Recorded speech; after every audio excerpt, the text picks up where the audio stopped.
Good morning students. This is our Ramesh sir accountancy class room. Okay, మన BCom second ఇయర్కి సంబంధించిన ASO సబ్జెక్ట్లోని unit 2లో మనకి లాస్ట్ మోడల్స్ మాట ఇవి లాస్ట్ మోడల్స్. ఇంకా ఈ సమ్ చెప్తే సెకండ్ యూనిట్ ఫినిష్ అవ్వదు మనకి.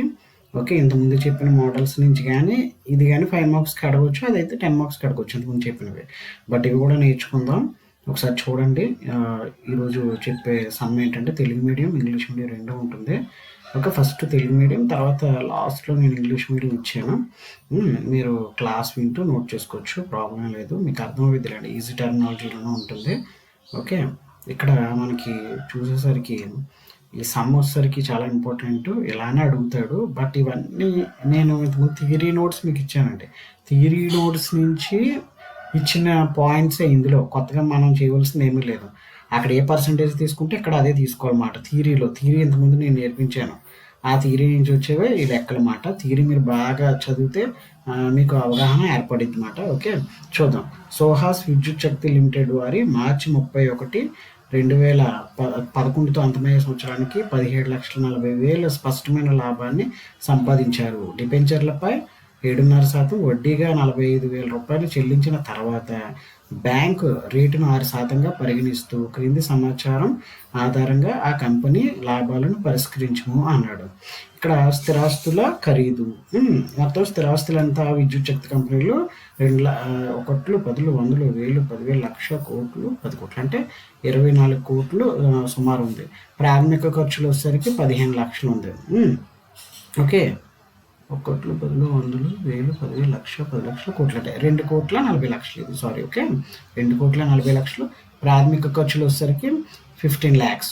ఖాతాదారుల నుండి బకాయిలు అని చెప్పి ఇక్కడ మనకి బ్రాకెట్లో 16 లక్షలతో కలిపి ప్రస్తుత ఆస్తుల మాసిక సగటు నిల్వ అన్నాడు. మంత్లీ యావరేజ్ బ్యాలెన్స్ మాట. మాసిక అంటే మాసము అంటే మంత్ కదా, అది వచ్చేసరికి 46 lakhs ఉంది. రిజర్వ్ నిధి, ఓకే, 6% ప్రభుత్వ సెక్యూరిటీలతో 40 lakhs. రద్దు చేసిన మొత్తం తరుగుదల డిప్రిసియేషన్ అన్నమాట. Okay, 67 lakhs. అగాంతుక రిజర్వుల పెట్టుబడులు, ఇది కూడా మనకి రిజర్వ్స్ ఇన్వెస్ట్మెంట్స్ మాట. 10 lakhs. అదేవిధంగా విద్యుత్ బోర్డు నుండి రుణం అంటే లోన్ ఫ్రమ్ విద్యుత్ బోర్డు, ఎలక్ట్రిసిటీ బోర్డు లేదా 60 lakhs. ధరలు మరియు డివిడెండ్ల నియంత్రణ reserve, okay, dividends control reserve అన్నమాట. And price and dividends control reserve 2 lakhs. వినియోగదారుల నుండి వచ్చిన సెక్యూరిటీ డిపాజిట్స్ ఫ్రమ్ కస్టమర్స్ అన్నమాట 5 lakhs. అభివృద్ధి రిజర్వ్, డెవలప్మెంట్ రిజర్వ్ 5 lakhs. అంటే ఇదే లెక్క ఇక్కడ ఇంగ్లీష్ మీడియంలో ఉందండి, మీరు ప్రాబ్లం లేదు, నోట్ చేసుకున్నప్పుడు క్లియర్గా నోట్ చేసుకుంటారు. కానీ నేను అక్కడ చెప్పాను, బట్ ఇక్కడ టెర్మినాలజీ సేమ్ అదే ఉంటుంది, మీరు చూడొచ్చు. ఓకే, కంగారు ఏం లేదు, చూడండి, సింపుల్, చాలా ఈజీ. ఇక్కడ ఫార్మేషన్ ఏంటంటే లెక్క చేసే విధానం. ఫస్ట్ క్యాపిటల్ బ్యాలెన్స్ తీసుకోవాలి. క్యాపిటల్ బ్యాలెన్స్ అంటే ఏముంటుంది, స్థిరాస్తులకు సంబంధించిన రిజర్వులు అవే ఉంటాయి. ఫస్ట్ ఇక్కడ సొల్యూషన్ పెట్టుకొని మూలధన ప్రాతిపదికన ఫస్ట్ హెడ్డింగ్కి ఎలా పెట్టుకోవాలి, క్యాపిటల్ బేస్డ్ మాట. ఫస్ట్ స్థిరాస్తుల ఖరీదు, మనకి ఇక్కడ ఎంత అయితే అమౌంట్ ఉందో స్థిరాస్తుల ఖరీదు ఆ అమౌంట్ తీసుకుంటాం.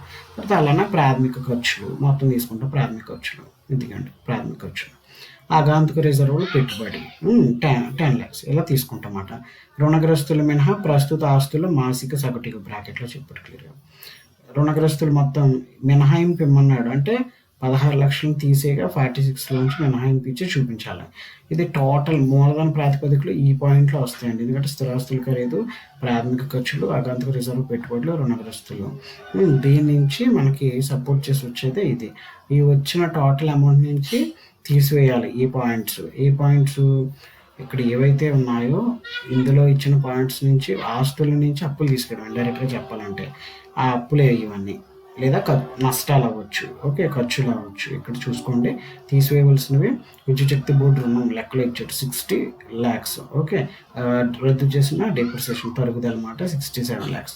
అలానే డిబెంచర్స్కి ఇక్కడ మనకి వర్కింగ్ నోట్ ఉందండి, అది వర్కింగ్ నోట్ చూస్తే మీకు క్లారిటీ వస్తుంది. లాస్ట్లో ఇది అండి 7.50 ఇంట్రెస్ట్ ప్రతి 100 డిబెంచర్లపై చెల్లించడం జరిగింది. వడ్డీ 45,000 చెల్లించితే డిబెంచర్ల విలువ అన్నాడు.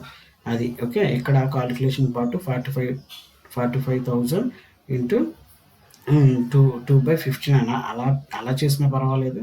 లేదంటే 7.5% అన్నా కూడా 7.5 అలా పెట్టి చూపించినా పర్వాలేదు. 7.5/100% కొట్టినా ఈ అమౌంట్ వస్తది. ఇది డిబెంచర్‌లు విలువ కాలిక్యులేషన్ పార్ట్ మాట. అయితే మనకి క్లియర్‌గా ఇది అది ఎక్కడి నుంచి వచ్చిన పాయింట్ సార్ అంటే ఇది ఇక్కడ. డిబెంచర్లపై 7.5% వడ్డీగా 45,000 చెల్లించిన తర్వాత ఈ పాయింట్ అక్కడ కిందన వర్కింగ్ నోటు చేయడం జరిగింది. మీరు ఒకసారి చూస్తే మీకు అర్థమవుతుంది. ఆ ప్రకారం ఇక్కడ వచ్చిన అమౌంట్ మాట ఇది. డిబెంచర్ల వర్కింగ్ నోట్ క్లియర్గా చెప్తున్నాను చూసుకోండి. వినియోగదారుల సెక్యూరిటీ డిపాజిట్స్ లెక్కలో ఉన్నాయి 5 lakhs. ధరలు మరియు డివిడెండ్ల నియంత్రణ 2 lakhs. అభివృద్ధి రిజర్వ్ ఇవన్నీ తీసుకొని ఇక్కడ నుంచి మైనస్ చేయాలి. మూలధన ప్రాతిపదిక అమౌంట్ టోటల్ వచ్చింది కాబట్టి అందులోంచి తీసేయగా ఎంత 1, 10, 100, 1000, 10,000, లక్ష, 10 లక్షల, కోటి 1,45 lakhs మైనస్ చేస్తే మనకి 1,50 lakhs వచ్చిందండి. ఇది మనకి మూలధన ప్రాతిపదిక. నెక్స్ట్ వచ్చేసరికి సమంజసం అంటే కాలిక్యులేషన్ ఇది ఎక్కడ తీసుకెళ్ళి ఎక్కడ వేయక్కర్లేదండి. ఇలా కాలిక్యులేషన్ చేసుకుంటే చాలు. ఓకే, నెక్స్ట్ సమంజసమైన ప్రతిఫలం రీజనబుల్ రిటర్న్ ఏంటి అనేది ఇక్కడ ఒకసారి చూద్దాం. చూడండి, మూలధన ప్రాతిపదికపై 8% ఏంటి సార్ ఎలా వచ్చింది అంటే థియరిటికల్ పార్ట్లో నోట్స్ ఇచ్చినప్పుడు నేను చెప్పడం జరిగింది. అక్కడ ఏ పర్సెంటేజ్ అయితే తీసుకుంటామో దాన్నే తీసుకోవాలన్నమాట. ఓకే, నేను థియరిటికల్గా నోట్స్ ఇచ్చిన నోట్స్లో ఈచ్ అండ్ ఎవ్రీ పాయింట్ చదివితే మీకు క్లారిటీ వస్తుంది. అందులో ఈ పర్సంటేజ్లో ఓన్గా వాడిచ్చిన రెడీమేడ్ సింపుల్గా చెప్పాలంటే వాడిచ్చిన పర్సంటేజ్లనే మనం కాలిక్యులేట్ చేయడం జరిగిందన్నమాట. అదేవిధంగా ఇక్కడ ఇచ్చినట్లయితే ఇక్కడ 6% అంటే అది తీసుకోవాలి. ఇవ్వకపోతే థియరిటికల్ పార్ట్లో చెప్పిన పర్సంటేజ్ని తీసుకోవాలి. ఓకే, అదేవిధంగా ఇక్కడ చూద్దాం రండి. సమంజసమైన ప్రతిఫలం మూలధన ప్రాతిపదికపై ఏదైతే పైన అమౌంట్ వచ్చిందో దాని మీద 8% కాలిక్యులేషన్ తీసుకోవాలన్నమాట. 8% ఎలా సార్ అంటే ఇదిగండి, బ్యాంక్ రేట్ను 6% ప్రారంభిస్తూ ఆ కంపెనీ లాభాలను పరిష్కరించమన్నాడు. 6+2% ఎడిషనల్గా థియరిటికల్ పార్ట్లో మనకి చెప్పడం జరిగింది. ఏంటంటే సమంజసమైన ప్రతిఫలం కింద దాన్ని కాలిక్యులేట్ చేసి తీసుకోవడం జరిగింది. అందుకే 8% తీసుకోవడం జరిగింది. మూలధన ప్రాతిపదికపై మొత్తం ఇంకో 2% సమంజసమైన ప్రతిఫలంగా తీసుకోవడం జరిగింది ఆడు ఇచ్చిన రేటుతో పోలిస్తే. ఓకే, ఇవన్నీ పాయింట్స్ రెడీమేడ్ అండి. ఇక్కడ ఇచ్చిన పర్సంటేజ్లు అన్నీ చూపిస్తాను చూడండి. 1,50 lakhs ఇంటూ 8/100 ఇది రెడీమేడ్ పర్సంటేజ్ అండి. లెక్కలో ఇచ్చిన 6% ప్లస్ 2% మూలధన ప్రాతిపదికపై కాల్కులేట్ చేయవచ్చింది 12 lakhs. ఓకే, నెక్స్ట్ రిజర్వ్ అనేది పెట్టుబడులపై ఆదాయం ఇది లెక్కలో ఇచ్చాడండి 6%. అది ఇది రిజర్వ్ అనేది వస్తుంది 40 lakhs ఏదైతే ఉందో 40 lakhs ఇంటూ 6/100 2,40,000. అదేవిధంగా రాష్ట్ర విద్యుత్ శక్తి బోర్డుపై రుణం ఇది 0.5% రెడీమేడ్ అండి. ఇది థియరిటికల్గా థియరీ పోవట్లేదు. రాష్ట్ర విద్యుత్ శక్తి బోర్డు రుణం ఎంత తగ్గించాలి వడ్డీ 1/2% మనం సింపుల్గా 0.5 కింద కాల్కులేట్ చేసుకోవచ్చండి కాల్కులేటర్లో. ఎలా అంటే 60 lakhs ఏదైతే 60 1 10 1,000 10 లక్ష కోట్లు 60 కోట్లు ఏదైతే ఇచ్చాడు ఇక్కడ ఇంటూ 0.5/100% అలా కాల్కులేట్ చేస్తే మనకి 30,000 వస్తుంది. ఓకే, ఇక్కడ ఉన్న 60 లక్షలు ఏదంటే రాష్ట్ర విద్యుత్ శక్తి బోర్డుపై రుణంపై 0.5% అన్న ఒకటే 1/2% అన్న చూడండి. ఇక్కడ ఒకసారి ఇది 60 లక్షలు అంటే నేను ఇందాక 60 కోట్లని రాంగ్ చెప్పి చూసుకోండి. 60 లక్షలు ఇంటూ 0.5/100% క్లిక్ చేస్తే మనకు కాలిక్యులేటర్లో 30,000 వస్తుంది. అదేవిధంగా డిబెంచర్లపై 0.5% ఇది కూడా 0.5 లెక్కలో డిబెంచర్స్ మనకి ఇందాక కాలిక్యులేట్ చేసి పెట్టాం కదా, ఇది తీసుకోవాలి కాలిక్యులేషన్ పార్ట్. ఓకే, 6 lakhs ఆ 6 lakhs డిబెంచర్లపై 0.5/100% మాట 3,000. అభివృద్ధి రిజర్వ్పై 0.5% లెక్కలో ఇచ్చాడండి. అభివృద్ధి రిజర్వ్ మనకి 5 lakhs. సేమ్ ఇవన్నీ రెడీమేడ్ అండి. ఎలా వచ్చాయని మీరు డౌట్ రావచ్చు పర్సంటేజ్లో. థియరిటికల్ పార్ట్ చెప్పినప్పుడు మీకు ఇవ్వడం జరిగింది. ఆ థియరిటికల్గా ఒక్కొక్క దానికి హెడ్డింగ్ పెట్టి కూడా మీరు నోట్ చేసుకున్నారు. ఇది 0.5% తీసుకోవాలి. లెక్కలో ఇవ్వడు, లెక్కలో చెప్పడండి వీటిని ఇలా పర్సంటేజ్ తీసుకోవాలని మీరు తీసుకోవాలి అది. ఓకే, ఇది అభివృద్ధి రిజర్వ్పై 0.5% తీస్తే 2,500 టోటల్ తీసుకుంటారు. అది సమంజసమైన ప్రతిఫలం అన్ని టోటల్ చేసుకోవడం. ఫస్ట్ మూలధన ప్రాతిపదిక 8%, రిజర్వ్ అనేది పెట్టుబడి ఆదాయం అదొకటి కాల్కులేట్ చేసుకోవాలి. రాష్ట్ర విద్యుత్ బోర్డుపై 0.5%, డిబెంచర్లపై 0.5%, అభివృద్ధి రిజర్వ్పై డెవలప్మెంట్ రిజర్వ్పై 0.5% కాల్కులేట్ చేసుకుంటే సమంజసమైన ప్రతిఫలం ఇది వస్తుందండి. నెక్స్ట్ క్లియర్ ప్రాఫిట్ అంటే స్పష్టమైన లాభం. స్పష్టమైన లాభం అంటే లెక్కల్లో ఇచ్చినది అంటే మనకి ఇక్కడ ఎక్కడైతే మనకి లెక్కలో ఇచ్చాడు ఎందుకంటే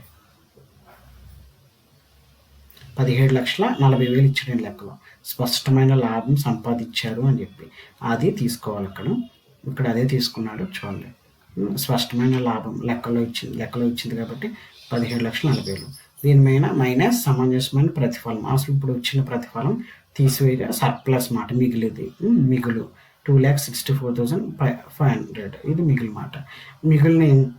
మిగులు పరిష్కారం కింద డిస్పోజల్ ఆఫ్ సర్ప్లస్ అని పెట్టుకొని మిగులులో ఇది కూడా రెడీమేడ్ 1/3 వంతు లేదా సమంజసమైన ప్రతిఫలంలో 5% కనిష్ట మొత్తం కంపెనీ ఆదాయంలో ఉండాలి. ఓకే, మళ్ళీ చెప్తున్నా చూడండి. మిగులులో 1/3% ఫస్ట్ ఇది తీసుకోండి. మిగులులో 1/3% చేసుకోండి. ఫస్ట్ 2,64,500 సర్ప్లస్ ఇంటూ 1/3 అంటే 1/3 అంటే ఇందులో 1/3 తీసుకుంటే 88,167. అదేవిధంగా సమంజసమైన ప్రతిఫలంలో అంటే ఇదిగో ఇప్పుడు కాలిక్యులేట్ చేసింది ఇక్కడ 14,75,500 అందులో 5% కనిష్ట మొత్తం కంపెనీ ఆదాయంలో ఉండాలన్నాడు. 14,75,000 అదే 14,75,500 ఇంటూ 5/100 73,775. ఇది 73,775 తక్కువగా ఉంది కాబట్టి దాన్ని తీసుకోవాలి అని చెప్పాడు. ఇంటర్లో ఏదోటి ఎందుకంటే 88,000కి 73,000కి ఏది తక్కువ ఉంటే దాన్ని తీసుకోమన్నాడు మిగులు పరిష్కారం కింద. అప్పుడు కంపెనీ ఆధీనంలో ఉండవలసిన మొత్తం ఎంత 73,775 అది తీసుకోవాలన్నమాట ఆ అమౌంట్. ఇక్కడ చూడండి, ఇక్కడ పడలేదు ఏదైతే కాలిక్యులేట్ ఒకసారి చేసి మీకు అర్థమయ్యేది చూసుకోండి. ఓకే, నెక్స్ట్ మిగిలిన మొత్తం 2,64,500 ఇది ఇక్కడ ఉంది. అందులో మైనస్ 73,775 తీసేయగా 1,90,725లో హాఫ్ వంతు ధరల మరియు డివిడెండ్ నియంత్రణ రిజర్వ్కి మళ్ళించాలి. ఇప్పుడు ఇందులో ఏదైతే వచ్చిందో ఆ మొత్తం నుంచి మళ్ళీ మిగిలిన 0.5% ధరలు మరియు డివిడెండ్ నియంత్రణ రిజర్వ్కి మళ్ళించమన్నాడు. ధరలు మరియు డివిడెండ్ నియంత్రణ రిజర్వ్కి మళ్ళింపని చెప్పి సింపుల్గా 1,90,725 అమౌంట్ వేసుకొని దాని మీద మళ్ళీ 0.5% చేస్తే 95,363 ఇది వస్తుందండి. అదేవిధంగా థర్డ్ పాయింట్ అంటే కీ పాయింట్ వైజ్ నోట్ చేసుకోవడం 1, 2, 3 అని పెట్టుకోండి.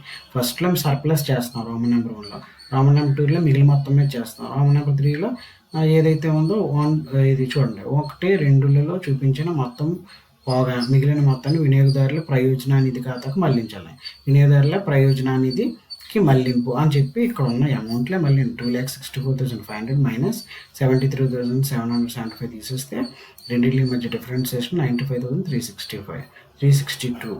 ఈ టోటల్ అమౌంట్ని కలిపితే మనకు వచ్చేది 2,64,500. దీన్ని మిగులు పరిష్కారం కింద చూపించడం జరిగింది. ఇక్కడ నేను క్లియర్గా తెలుగులో ఉన్నాను, మీరు ఒక్క 2-3 సార్లు చదివితే అర్థం అవుద్ది, నేను చెప్పడమే కాదు. ఇప్పుడు అండర్స్టాండ్ చేసుకోలేండి, అప్పుడే మీకు అర్థం అవుద్ది. ఇది మన లెక్క. ఇలాంటిదే ఇంకొకటి చెప్తే మనకి యూనిట్ 2 కంప్లీట్ అయిపోద్ది. అంటే ఇలాంటి ఫ్రేమ్వర్క్స్ అడవచ్చు, కానీ నేర్చుకోవడం మంచిది. ఓకే, ఈజీగా ఉంటుంది. ఇక్కడ వర్కింగ్ నోటే కొంచెం జాగ్రత్తగా దృష్టి పెడితే ఇవన్నీ రెడీమేడ్ పర్సంటేజెస్ అని చూసుకోండి. అదేవిధంగా ఇక్కడ కూడా కాల్కులేషన్ పార్ట్ చూసుకోండి. వర్కింగ్ నోట్ ఇది ఆల్రెడీ డిబెంచర్స్కి చేసిన పార్ట్. అదేవిధంగా ఇంగ్లీష్ మీడియం వాళ్ళు చూసుకుంటూ నోట్ చేసుకోండి. సేమ్ టెర్మినాలజీ అదే. మీరు ఒకసారి తెలుగు మీడియం క్లాస్ ఉంటే మీకు ఇంగ్లీష్ మీడియం కూడా అర్థమవుద్ది. Same as it is. ఎందుకంటే ఇక్కడ నుంచి వరకు సమ్ నోట్ చేసుకోండి, ఆన్సర్ అని పెట్టుకొని ఇలా చేసినా అలా జెన్యున్గా పేపర్ మీద చేసుకున్నా సరిపోదంటే ఇలా బార్డర్ ఇవ్వకపోయినా రెండు ఒకటే. ఓకే, ఇక్కడతో హాఫ్ పార్ట్ మాట ఏదంటే కాల్కులేషన్ ఆఫ్ క్యాపిటల్ బేస్ ఇది. దాని తర్వాత కంటిన్యూషన్ ఇది minus loss from electricity board, అక్కడ ఏదైతే చెప్పిన మైనస్ చేయవలసింది. దాని తర్వాత రీజనబుల్ రిటర్న్ ఏంటంటే ప్రతిఫలం అన్నమాట, సమంజసమైన ప్రతిఫలం. ఇది డిస్పోజబుల్ ఆఫ్ సర్ప్లస్ మిగులు మాట.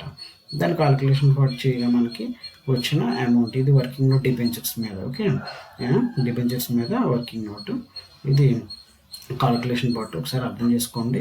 ఓకే, జాగ్రత్తగా అర్థం అవుతుంది. ఇది ఇంతటితో యూనిట్ 2లో మనకి పార్ట్ కంప్లీట్ అయినట్టు. యూనిట్ 2 ఆల్మోస్ట్ ఇంకొక ప్రాబ్లం చెప్తే మనకి ఫినిష్ అయిపోద్ది. ఓకే, ఇది వర్కింగ్ నోట్. ఓకే, నెక్స్ట్ వచ్చేసరికి మనకి ఇది ఒకసారి ఇదే క్లాసెస్ పక్క కాలేజీలో జరగకపోయినా మన క్లాస్ని ఫార్వర్డ్ చేయండి. ఓకేనా, మన ఛానల్ ఫార్వర్డ్ చేస్తే వాళ్ళు కూడా మన క్లాస్లో వింటారు. Okay, thank you so much.